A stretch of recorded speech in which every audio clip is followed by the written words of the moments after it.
Hi, welcome to the Career Corner. My name is Heather Swift, and I'm delighted to be your host. The purpose of the Career Corner is to help people move from career distress to career success.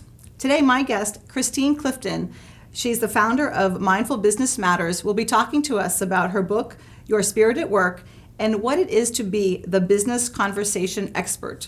Well, we talk about conversation. We're going to be talking about how to think of conversations as a mini tennis match and how to really put your best foot forward and do some self-promotion. So Christine, welcome to the Career Corner. Thank you so much. It's a pleasure to be here. So how long have you been an entrepreneur? About 7.5 years now. So you came from the corporate sector and decided, I'm ready to be Wonder Woman and hear me roar? Yes. Well, I wish it were that distinct of a Just decision, that's so easy. right? Yes. It was a more organic transition than that, but I realized that my calling was elsewhere. Mm-hmm. And I left corporate about 7.5 years ago. I was in sales at the time, and I started my first life coaching practice, or my first business as a life coaching practice. Oh, very nice. Yes. And how has that changed to what you're doing today? It's been this slow evolution. It's really interesting to listen to. Of course, it's my story, but I went from life coaching to owning a wellness studio to being a marketing communications outreach services company for small businesses to then being what I'm doing now, which is focusing more on communication and specifically conversation within business. Are you finding that with everyone on their smartphones and tablets, the conversation is taking a nosedive? Oh, it's funny you say that because I do say as great as technology is, it's causing our conversation muscles to atrophy. And it gives the illusion of connection when really there's this separateness that is happening. Some kids today aren't even learning the skill of having an engaged conversation, and some of us are forgetting because it's so easy to email or text or IM or post or tweet or whatever, fill in the blank. Well, LOL, Christine. OMG! So if I was going to play devil's advocate, I'd say, well, why, if we can text and we're emailing so much, why is conversation still so important today? It will never go away, just like technology will never go away. And so it's important to keep both of those skills strengthened, understanding the glory of technology and knowing that that importance of engaging with another person will always be there. There's also a little science I'd love to bring in at some point in the conversation about why that piece is important. Well, bring it in now. Welcome, science. Okay, welcome, science. Well, I'll talk about the biology a little bit because human connection is part of our biology. When you think back to the caveman days, we were village people. Why? I know, I was just going to break right into this. But we were about collaboration and cooperation. And that human connection actually raises the oxytocin levels in our body, which enhances more connection.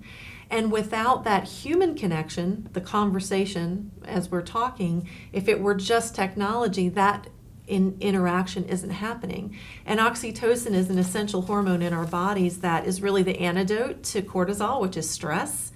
And it, again, enhances that ability and desire to cooperate and collaborate as human beings. So without that, talk about going downhill. That might be our society. You know, that reminds me of a study that one of the kings did when he wanted to know what languages babies speak if you don't talk to them. Remember that? It was like I don't know about that. Hundreds of years ago, and the babies ended up dying because they had no human interaction. They had no contact, and he just wanted to watch them see, like, well, what language will they speak? I hadn't thought of that in a very long time, but that reminds me of just the need it's poignant for that interaction. It sure is. So you are called a business conversation expert. Now, I love to chat. I'm a very good talker, but I guess I have not quite achieved expert level yet. So tell me, how can I up my status, Christine? What does it mean to be an expert of conversation? Well, I happen to have self-dubbed myself that. Oh, okay. So pick a title and go for wear it. the tiara, and you can go from there. What I find as a social introvert is I'm very... Are you saying you are a social introvert? I am a social introvert. But yet helping people with conversation. I know, isn't it interesting? I like it. Yes. I like the dichotomy of all of this. Yes. So introverts aren't shy. They're not asocial or antisocial. We actually like in-depth, deep conversations, and we tend to be observers. And becoming the business conversation expert really evoked itself from my purpose, which is I believe everybody matters and deserves to be seen and heard. And that the conversation is this one thing that doesn't cost us a cent, that we can provide to somebody else to help them be heard, and vice versa. And becoming the expert helped me teach others how to become very engaged with other people and get out of it what they wanted, and also to be in service to others. That's a big part of the population that I work with. And to be in service is to help understand needs so those needs could be met. So whether you are in job search, or whether you are a corporate professional, whether you own your own business, I work with all of these folks. It is a skill to engage in conversation so that it's compelling for the listener. And when you take that time to think about the listener, you may have heard of the radio station WIIFM, What's in It for Me? So when we can channel what's in it for that other person, our conversation can become so much more compelling to the listener. If we take that extra time to figure out what's important to them and be able to articulate to them in a way that matters to them, that's really what evokes a person to take action. I find that a lot of different workshops and things, maybe more of spirit nature, talk about how so often in today's society we're thinking of what to say next, and we're not really hearing what you are saying to me. Where we're ready for the next witty line, or to prove how bright someone is and have the information just rolling off my tongue. Can you talk about that, the importance of the listening aspect of the talking, because that's obviously a very important exchange. It is, and listening is key, because I talk about becoming a big receiving dish when you become a listener. Even Stephen Covey, who's the author of 7 Habits of Highly Effective People, says that people listen with the intent to respond, not the intent to understand. Interesting. And so when we can take that approach to say, I'm just asking questions to better understand and not pre-think or pre-formulate what's coming next, that is really deep listening. And it gives you also then the time after the conversation to think about, well, how can I position what I want to say in a way that does matter to what I just heard that person say? And that's a compelling conversationalist, or a conversation expert, so to speak. It's also understanding the architecture of a good conversation. You mentioned the tennis match. Yeah, tell me more. Tell me more about that. Yes. So introverts are really good at this, and extroverts not so much. They take a different approach, because extroverts tend to really like to buzz around in a conversation, and introverts tend to create the entire conversation in their mind before it's even happened. So when you can peel off the conversation and know that it's this little constructive tennis match of information exchange, which means asking questions and listening, and asking questions and listening, that it becomes this beautiful little dance of exchange. And that's really what conversation is. It's an oral or verbal exchange of information. So when we don't think too far ahead to create the whole thing before it actually happens, then we can more constructively gain from it what it is that we want. It's kind of really trying to be in the present moment as Yes. well, while we're with one another and really listening. And I think we all have those friends that are really so present with you when you're there. And I try to strive for that. And it's hard because you have so many things, and we're buzzing, we're beeping, all these things are going on, but to really focus on that person, to really hear them. When people say, I hear you, I hear you. I hear you. And the oxytocin happens, right? In both of you, actually. And it actually is interesting that the oxytocin rises in the people witnessing the engagement as well. So it's not just the people involved, but anyone witnessing a deep connection, or those insurance commercials where the people are paying it forward by helping somebody, Yes, and then those they are saw awesome. somebody help.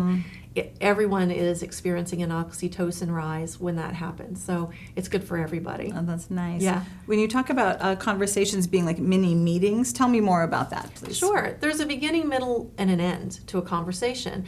And sometimes people want to text or email because they're not quite sure really how long it's going to take or how involved it's going to get.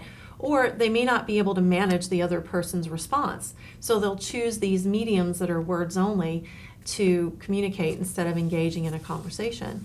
So when you enter it, first of all, it's your meeting. It's just like this is your show. There's a beginning, middle, and an end. You know what's going to be happening, and you're driving the conversation. It's no different than when you're choosing to speak with someone. So you have a purpose for having the conversation, number one, and you're engaging them to start and finding out about them first. then you're somewhere in the middle, turning the conversation to you. This might be more in a business development or sales or marketing component for a business owner, but it also is the case for anyone interviewing for a job or anyone engaging someone else in conversation. So the middle part, take it for you and say what it is you're looking to get and what you're looking for, so that you're staking your claim in that conversation. A lot of people in service give everything to the other person, and they never are taking what it is that they want to get out of it, and so their needs are never met. And then I bet that's more of a woman problem than a man problem, typically. I do see that more often in women than men. I think we're wired a little bit differently. Women tend to be cultured in many cultures to be in service, and we kind of abdicate our needs to the person on the other side. So it does tend to be more with women than men.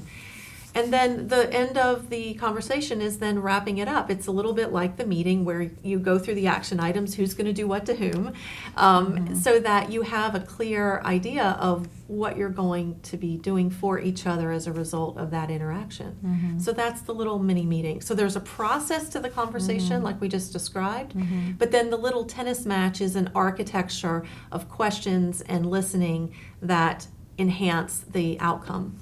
I think a lot of people do try to keep it to text and email because of time constraint, but also it's not so in depth. It's just cleaner. But you do miss out on really getting to know people, and even in business, I have different roles where I needed to call and talk to people, and you're rarely getting anybody on the phone. And sometimes I know I'll be like, hey, I'm doing old school. I'm calling, and I get someone. It's really refreshing, and people need that break, but. Emails have just increased so much, not just spam, but it's back and forth constantly for that, and we're really missing out on that part. So here's a quick statistic for you. All of that email and instant messaging, texting, it's only getting across 7% of what you intend. Wow. Words only. That's why emoticons were born, the little sideways smiley faces. Yes. Now we have whole keypads that add emotion to our text. And that's why. Because we're not getting it in person, so look at my smiley face with the tongue out. That's exactly yeah. So we're infusing emotion into that words only communication. So when you think about that, you really want to think about which medium you choose to use when you're communicating. If you're pitching a proposal, I tell small business owners, you'd best show up in person, because now you're getting across 100% of what it is that you intend. If you at least get someone on the phone, you're getting across about 30% of what you intend. So to your point, at least pick up the phone, because you're taking that effectiveness level from 7% of words only to 30% effectiveness using the telephone at least. So they're interesting statistics. Yeah, there's so much to contemplate. With all of this, truly. I mean, with how much, and I didn't think of why the emojis were happening now. Yeah. But that makes really good sense, and thank goodness for FaceTime and the Skyping and things, because at least you can have the personal emotions, Absolutely. Smiles, and people say even when they're interviewing on the telephone, stand up, smile, And move because you can around. hear so much Sure, you can on hear the the phone. energy. That is a difference in just slumping, and doing your thing in It's that so way. true. Here's a quick story for you. I spoke with a woman who headed up a guidance counselor, section for a university, and she said that a lot of the seniors were surprised when their professors weren't giving letters of recommendation. But what she found was most of those students had no relationship with their professors. They would text them, they would email them. There was no engagement of the professor in really knowing who it was that they are. How can they write a letter of recommendation? That is a good point. So we're going to take a break right now, and we'll be back very shortly with more from Christine Clifton.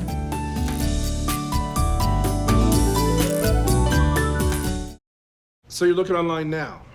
Yeah, great condition. I hate to see her go, but I really just need the cash. Well, the price is still just $1,000, but you have to send the money now, right now. Well, that's why the price is so low. Like I said, I need cash fast. I can't wait on a check or money order. You have to send cash now. The moment they ask for immediate cash is the moment you know something's wrong. Think before you send money.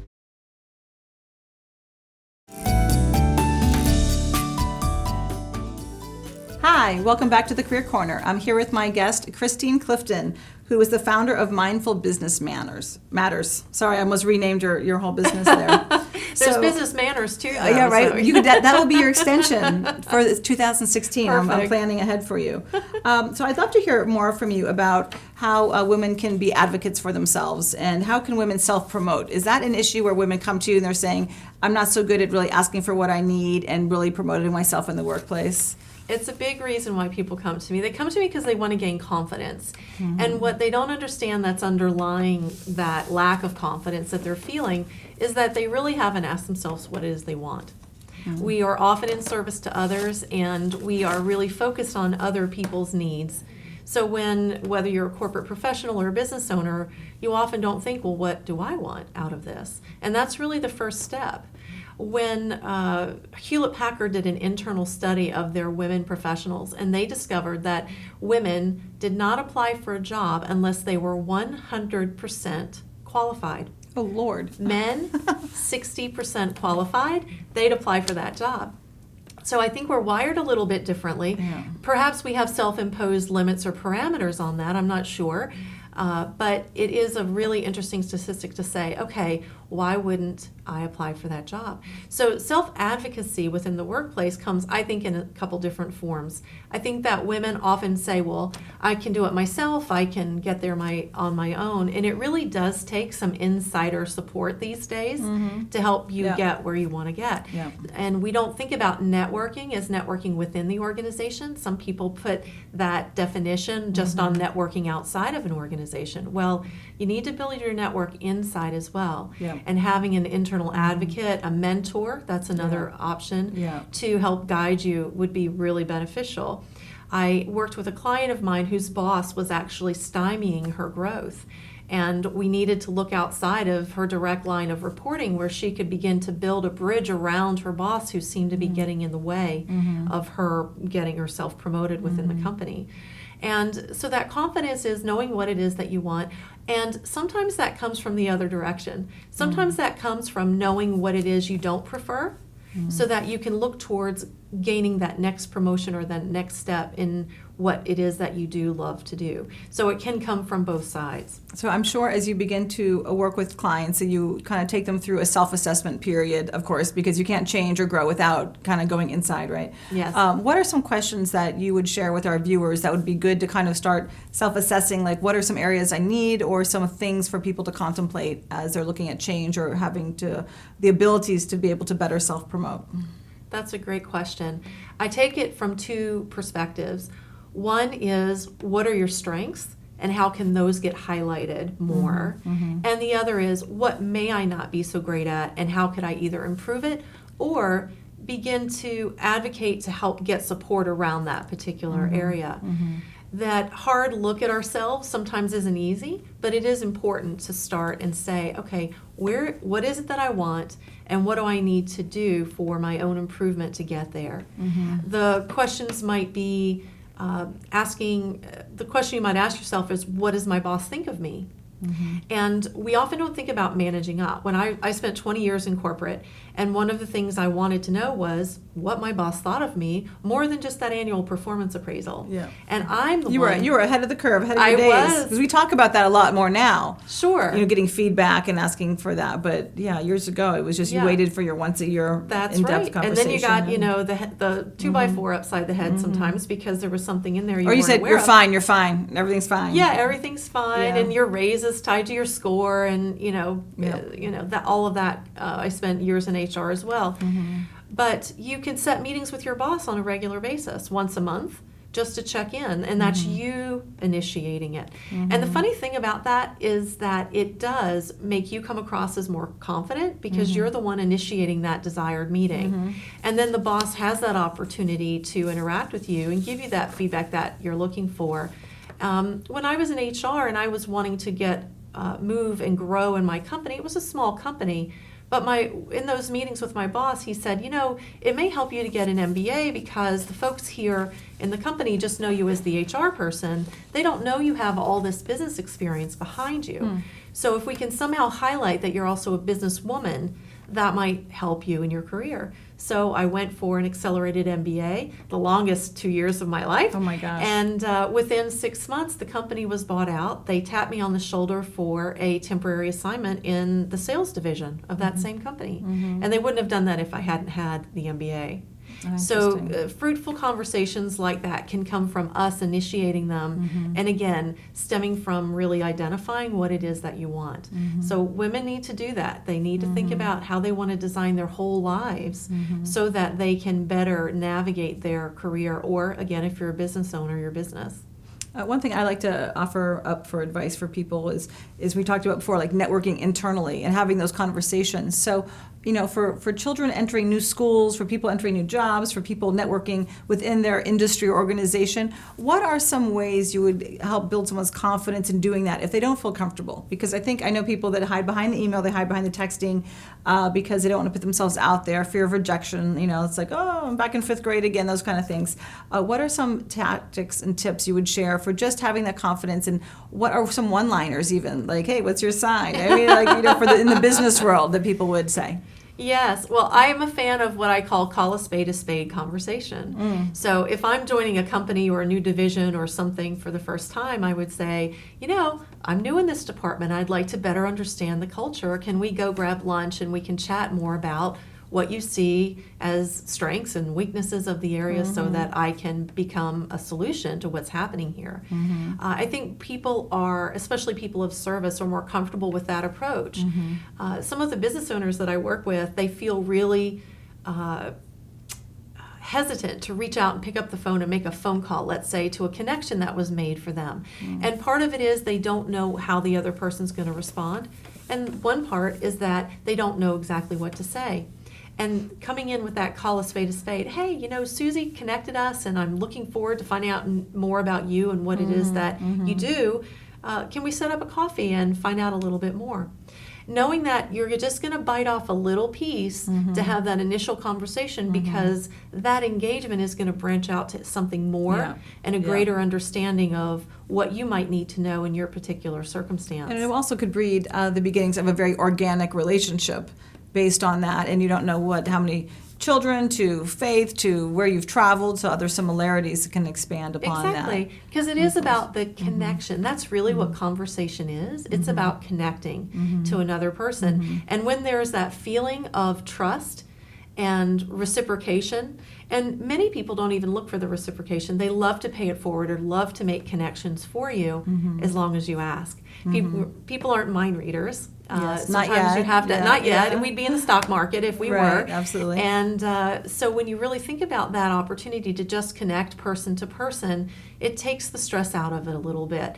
And vulnerability does go a really long way. Brene Brown does a lot of great stuff. Look her up if you don't know about her, but she does a lot of research on vulnerability and how that just opens us up, because people know they're not perfect, and they don't want to deal with a perfect person either. So when you communicate that, to say, hey, I'm new here, can you show me the ropes, or can I sit at your lunch table, or whatever the case might be, people tend to open up and be very receptive to seeing that vulnerability in somebody else. Can you tell me what you see the difference as between service and servitude? Yes. Well, servitude is being in service to the detriment of yourself. And what does that mean? It might mean that I'm serving in order to make me feel better, or that I'm serving in order to get something for myself, that there are perhaps these ulterior motives, or coming from a place of lack and looking to make up for something you might see as lacking in yourself by being in service to others. And so with that comes not knowing what it is that you want. That we have this theme going in the show today. So you have to also think about what it is you want to gain from this, whether it is connecting the other person, or whether it is something that you need out of the service that you're giving. I happen to believe in karma, and so by paying it forward or serving it forward, I know that it's going to come back to me in some other way, yet I can't do that and also abdicate my value in that process, because then I'm sending an entirely different message.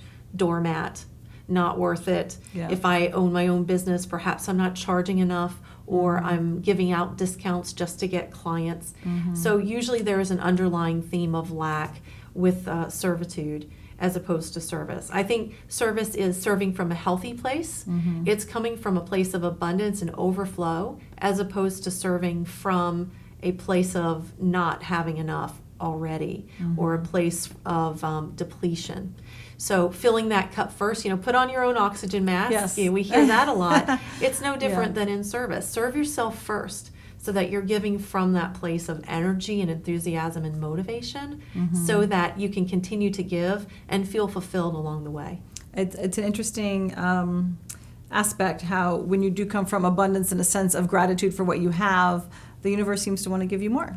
Isn't that cool? Over how and that over again. works? It's like endless, and there's enough for everybody. There really is enough for everybody. I love asking myself, what else is possible here? Yeah. Whether it's something that feels a little icky or something that feels super great, you can ask that same question. What else is possible? And just see what could come in. That's a good Yeah. question. So your website is, mindfulbusinessmatters.com. which will be down here. They will put that on. Oh, for like the us. banner? Yes. Great. Ah, yes, And very they can good. also visit my website for my guidebook, yourspiritatwork.com, which helps with some of these self-reflection tools. Nice. Your Spirit at Work, bring more of you through what you do so your vision comes true. I'm one part Dr. Seuss, so I love rhyming. And it's a wonderful tool for that self-reflection and drawing through a lot of the principles that we've talked about today as it relates to not only knowing yourself and what it is that you want, but also then engaging in conversation in a really healthy way. That sounds nice. So you work with groups, you work with entrepreneurs, individual one-on-one, both men and Yes. women? Both men and women. Most of my practice happens to be women, but I work with men as well. And I also speak. So I love to speak in front of women's professional associations Nice. or local chambers, because I serve both business owners as well as professional folks. So I speak as well. And I'd love to bring what I know to people, because hey, if you're talking to people during the course of the day, this applies. And Yeah. that's most of us. Yeah, truly. Yeah, talking and also getting ready for those big presentations and really having to sometimes get up on a very big stage and present ideas and That's part of what I support as well. So, and that comes from that place of confidence. So coming full circle back to, what is it that you want? And knowing the architecture of the conversation can sometimes pave that way for the conversation to move a little bit more freely, because you're owning it and you get to manage the other person through that conversation. So it builds the confidence, it relays the confidence as well, and people see that and go, I don't know what just happened, but that was really solid. You're helping also shift their energy as they're presenting. So you have the skill set, right? But then there's the soft skills and who they are bringing to the stage. Absolutely. In that same way. I call it's a little bit science, which is the process, and it's a little bit art, which is that soft Like we said, a skill. little bit country, a little bit rock and roll. That's Yeah, right, Yeah, exactly, okay. yes. Okay. That's the best combination. It is. And it we know is. Johnny and Marie would really agree. They'd be with that. proud of us, wouldn't they? They'd be so proud. We will keep it alive forever as long as we can. That's right. Well, listen, we're about to wrap up here, so Okay. thank you so much for your time today. You're welcome. And I'm sure many people will be checking you out online and to see where we can see you have your meetings, your conversations, where you're speaking, and some one-on-one work as well. So thank you very Perfect. much. You're welcome. And thank you all for tuning into the Career Corner. Check us out on YouTube. We have a lot of other great interviews and a lot of great advice for you. And until we meet again, I wish you much career success.